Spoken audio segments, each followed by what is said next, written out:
Bon, je pense que tout est bien réglé et du coup on va pouvoir commencer cette vidéo.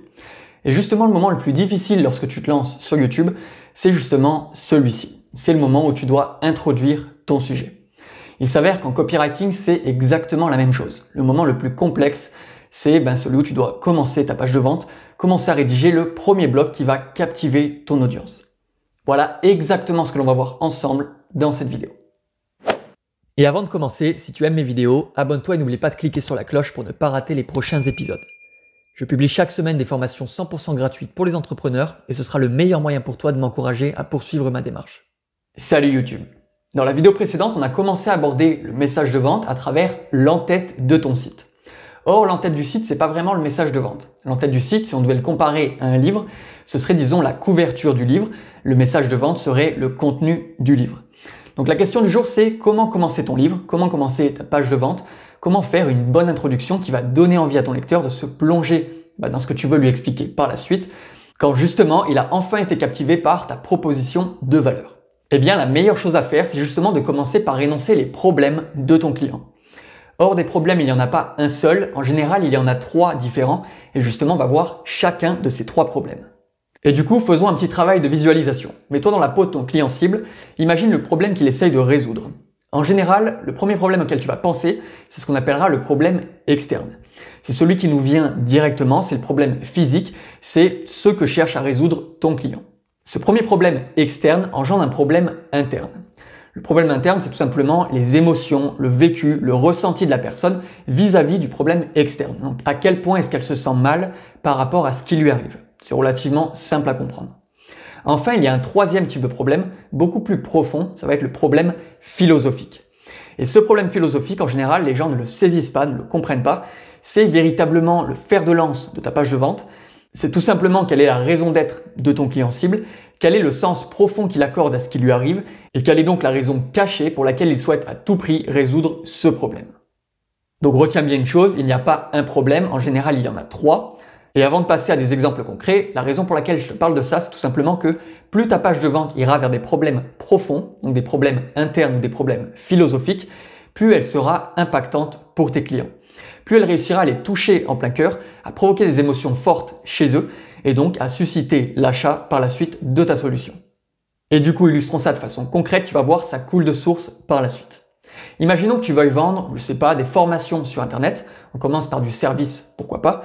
Et que ce soit par exemple des formations, des coachings, des accompagnements pour obtenir plus de trafic, que ce soit via le référencement naturel d'un côté, via les publicités Google de l'autre, les publicités Facebook, bref, tous les canaux d'acquisition possibles, peu importe. Et bien ici, de façon très simple, ton client cible aura pour problème externe, je n'arrive pas à acquérir de clients sur mon site, je n'arrive pas à obtenir de visiteurs sur mon site internet. Ça coule de source, c'est la première chose à laquelle on pense. Je te l'ai dit, le problème physique, il est relativement simple à identifier. Le problème interne, au contraire, ça va être les ressentis de ton client cible vis-à-vis de cette situation du coup. Donc par exemple, je me sens stressé de ne pas avoir de clients, je me sens stressé de m'endetter, de ne pas réussir à lancer mon activité, ça me met mal à l'aise au quotidien et je fatigue à cause de cette situation. Ça, c'est vraiment le problème interne et c'est relativement impactant. Ça rend ta page de vente encore plus puissante d'appuyer sur ces éléments-là et de montrer que tu as compris les ressentis de ton client cible et pas seulement son problème physique, son problème externe. Enfin, identifions le problème philosophique. Celui-ci, c'est vraiment le plus difficile à obtenir. Je pense que c'est pas forcément donné à tout le monde quand tu commences. Il faudra vraiment bien réfléchir en profondeur pour justement savoir quel est le problème caché, vraiment la raison d'être de ton client cible et la raison donc pour laquelle il veut en l'occurrence acquérir plus de trafic pour son site. Ici, un bon problème philosophique pourrait être « je n'ai pas construit mon entreprise pour courir après mes clients tous les jours, au contraire j'aimerais réussir à passer mon temps à mieux m'occuper d'eux et à mieux résoudre leurs problématiques au quotidien grâce à mon offre ». Et c'est justement ça un bon problème philosophique.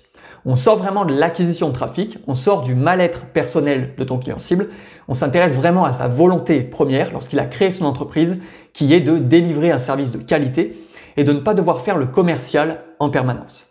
Or, le fait de ne pas avoir de trafic fait qu'il doit faire en permanence le commercial, il peut beaucoup moins s'intéresser à ses clients puisqu'il a du mal à en acquérir et donc à lancer son activité. Et ton objectif à toi, justement, c'est de réussir à identifier ces 3 problèmes. Quel est le problème externe, le problème interne et le problème philosophique de vraiment creuser le plus possible afin de les adresser par la suite dès le premier bloc de ta page de vente. Et tu remarques d'ailleurs ici que je m'intéresse vraiment seulement aux clients. Je ne m'intéresse pas encore à mon offre, à ce que je peux proposer. Face à ce même problème externe, ce même problème interne et aussi philosophique, on pourrait proposer très bien du SEO ou alors du Facebook Ads, du Google Ads, du YouTube Ads, bref, il y aurait plein de solutions possibles pour répondre à cette problématique. Ton objectif au lancement, c'est vraiment de comprendre une fois encore ton client cible, comprendre ses problèmes afin de lui adresser de la meilleure façon qui soit. Et du coup, prenons un deuxième exemple pour que ce soit encore plus clair pour toi. Cette fois-ci, on passe dans le e-commerce pour changer un petit peu les business models. Donc imagine que tu as un client cible qui n'est pas satisfait de son intérieur, qui n'aime pas la façon dont ses meubles sont par exemple, ou qui n'aime pas ses décorations intérieures et qui envisage de les changer. Ça peut être intéressant comme cible, ça peut être intéressant comme marché. Toi, tu proposeras par la suite soit de vendre des meubles, soit de vendre des décorations, soit de vendre des services d'aménagement d'intérieur. Bref, le champ des possibles est relativement vaste, ce qui rend cet exemple plutôt intéressant. Et donc ici, un problème externe pourrait être « je n'aime pas ma décoration d'intérieur » de façon très simple. Ou alors de façon un peu plus approfondie, je cherche un design d'intérieur ou je cherche une décoration un peu plus épurée. Je n'aime pas mes meubles qui sont un peu trop chargés en informations. Pourquoi pas? Ça peut être intéressant. Ici, parmi tout le champ des possibles, un bon problème interne pourrait être « je ne me sens pas du tout détendu lorsque je suis chez moi ». L'appartement ne me correspond pas, la décoration ne me plaît pas, j'ai pas l'impression qu'elle colle avec qui je suis. Bref, je suis un peu oppressé, stressé d'être dans ce genre de décoration, tout simplement. C'est une première idée. Une deuxième idée, parce que je t'ai pas dit qu'il y en avait forcément une seule à chaque fois, pourrait être tout simplement que j'ai l'impression, donc c'est encore du ressenti, de l'interne, j'ai l'impression d'habiter la maison d'un autre. Par exemple, ton client cible pourrait louer un appartement, avoir un appartement déjà meublé et donc soit avoir l'impression de ne pas être chez elle, soit vouloir tout simplement renouveler la décoration en apportant des touches un petit peu plus personnelles. Ça peut être un très bon problème interne une fois encore. Enfin, une troisième idée de problème interne pourrait être « j'ai honte d'inviter des personnes chez moi, je ne suis pas à l'aise lorsque je montre mon intérieur, je trouve qu'elle n'est pas jolie, qu'elle n'est pas agréable et donc je ne veux pas que des personnes puissent le voir quand elles viennent me rendre visite ». C'est encore une autre façon d'adresser le problème, on touche un autre élément, une autre corde sensible pour ton client et tu te rends compte du coup avec ce deuxième exemple qu'un même problème physique peut amener à plusieurs problèmes internes. La question c'est donc de savoir quel est le problème interne le plus intéressant pour toi, sachant que tu peux cependant en adresser plusieurs sur ta page de vente. Et du coup, quel serait le problème philosophique? Quelle serait la raison d'être de ton client qui fait qu'il voudrait vraiment changer son intérieur et qui fait qu'il pourrait passer à l'action si jamais tu lui adressais ce problème avec des mots clairs, simples, efficaces, lui montrant que tu as clairement compris ce qu'il recherche? Et bien ici, cela pourrait être quelque chose comme « mon intérieur devrait être un véritable cocon façonné à mon image ». C'est relativement simple une fois encore, néanmoins ça montre une aspiration profonde de ton client cible et sa volonté interne, mais vraiment enfouie, de véritablement avoir une maison qui lui ressemble, qui reflète et sa personnalité et sa façon d'être, mais surtout l'image qu'il souhaite dégager auprès des autres lorsqu'il invite quelqu'un par exemple, ou lorsqu'il emménage dans une maison par exemple. Et donc la dernière chose à faire, c'est tout simplement de rédiger le premier bloc sur ta page de vente. Comment faire exactement? Eh bien de deux façons différentes. En fait, tu as un petit peu le choix. C'est en tout cas le choix que je te propose, qui d'après moi marche le mieux, qui sera le plus simple si jamais tu débutes en copywriting et qui te permettra vraiment de te faire la main, de découvrir un petit peu ce milieu, de commencer à avoir de bonnes pages de vente que tu pourras toi-même approfondir, améliorer à l'avenir. Et la première façon, c'est tout simplement d'adresser le problème de tes clients directement. Imagine un titre qui dirait « Vous souhaitez » avec une liste à puces par la suite.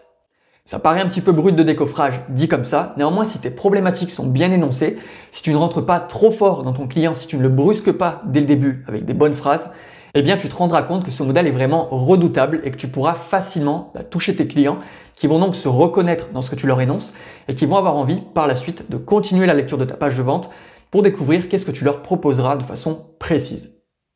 Et justement, dans la liste à puces, tu vas lister tous les problèmes qu'on a vus précédemment. Vous souhaitez acquérir plus de trafic, vous en avez assez de passer vos journées à rechercher des clients qui n'arrivent pas sur votre site, vous aimeriez passer plus de temps à vous occuper de vos clients plutôt que de faire du démarchage commercial en permanence. Et boum, t'enchaînes avec le prochain bloc qu'on verra ensemble dans la prochaine vidéo afin de continuer ta page de vente. En attendant, ce premier bloc-là serait suffisant, efficace, pertinent pour être vendeur. Et là, tu remarques qu'avec une simple liste à puces, tu as un très bon début de page de vente. Comme quoi, on n'a pas besoin d'être un littéraire, d'être un écrivain pour faire ça. Le fait d'être simplement efficace, de répondre aux problèmes de tes clients en lui parlant de la façon dont tu parleras à quelqu'un au quotidien, lui permettra dès le début de saisir ton message et de voir que tu le comprends avec ton texte. Donc là, comme titre, je t'ai dit, vous souhaitez 2 points avec ta liste à puces. Mais ici, le titre pourrait être quelque chose comme « Envie d'apporter du renouveau dans votre appartement ?» et ensuite tu mets ta liste à puces. Ça marche très bien aussi, le but étant de trouver un titre qui va donner envie de lire ta liste à puces et donc une forme d'accroche. Il y a plein de façons de faire différentes, à toi de trouver celle qui correspondra le mieux à ce que tu vas énoncer par la suite. Maintenant, je te l'ai dit, il y a un deuxième modèle, il y a une deuxième façon de procéder. Tu n'es pas obligé d'avoir une liste à puces dès le début, forcément. À l'inverse, si tu préfères de belles phrases bien construites, eh bien ce deuxième modèle te correspondra mieux. Au niveau du titre, on va faire la même chose. On reste au même niveau, tu vas adresser un bénéfice client, ça donnera envie de lire la suite de ta page. Par contre, au niveau de ta description, ce premier bloc, tu ne vas plus faire une liste à puces, tu vas simplement rentrer dans une projection de l'après pour ton client. Et donc ici, ça pourrait être quelque chose comme « Imaginez le plaisir après une dure journée de travail de rentrer chez vous et de découvrir un appartement agencé à votre image avec des décorations qui vous correspondent. Pensez à la façon dont vous allez pouvoir évacuer le stress de votre quotidien grâce à une décoration moderne et épurée. » Etc. Tu continues ta page de vente en apportant des bénéfices sur le lancement de ta page qui justement met en avant la problématique de ton client. Évidemment, intègre toujours le problème externe, interne et philosophique. En l'occurrence, dans mon exemple, je n'ai pas donné de problème philosophique. Ça aurait été intéressant de valoriser l'aspect cocooning dans ton message de vente. Et c'est précisément ça la deuxième façon de procéder pour faire un bon début de page de vente. Tu n'as pas besoin forcément de rédiger une liste à puces, tu peux simplement faire un texte qui va faire se projeter ton client dans ce qui semblerait être le résultat idéal pour lui. Maintenant, là, je t'ai fait un exemple un petit peu littéraire. Imaginez telle situation. Tu peux faire quelque chose de beaucoup plus terre à terre. Tu peux même briser le mur entre le lecteur et toi en disant par exemple quelque chose comme « Si vous lisez ces quelques lignes, c'est probablement que vous souhaitez améliorer votre décoration d'intérieur. » Et en fait, tu peux continuer ta page de vente de la même manière.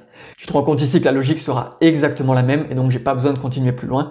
Il suffit simplement d'avoir soit un paragraphe de 3-4 lignes, soit une liste à puces bien réalisée et tu verras que ta page de vente commencera très bien. Et d'ailleurs, je pense que j'ai pas besoin d'insister plus pour le sujet du jour. On en a terminé pour aujourd'hui. Retiens une chose capitale, il n'y a jamais un seul problème. En général, il y en a 3. Il y a le problème externe, donc celui auquel tu penses initialement, le problème interne qui touche les émotions, le ressenti, et le problème philosophique qui touche les aspirations de ton client. Plus vite tu auras mis en avant ces problèmes aux yeux de ton client, plus vite il en prendra conscience, plus vite il comprendra que toi-même tu le comprends, et plus vite il pourra se laisser porter par ton message. Ça, c'est le premier point. Deuxième point, plus tu iras en profondeur dans la compréhension du problème de ton client, plus tu feras de l'interne, voire du philosophique, et meilleur sera ton message de vente, mieux il sera compris par ta cible. Avec tout ça, j'espère que désormais tu arrives à mieux cerner comment introduire une bonne page de vente. Dans la vidéo suivante, on verra justement comment introduire le guide de l'histoire de cette page de vente, en l'occurrence comment t'introduire toi-même afin que tu sois percutant, impactant et surtout que tu suscites la confiance aux yeux de ton lecteur. Du coup, je te remercie encore pour ton attention, j'espère que le sujet du jour t'a plu et tous les deux on se voit ensemble dans la prochaine vidéo.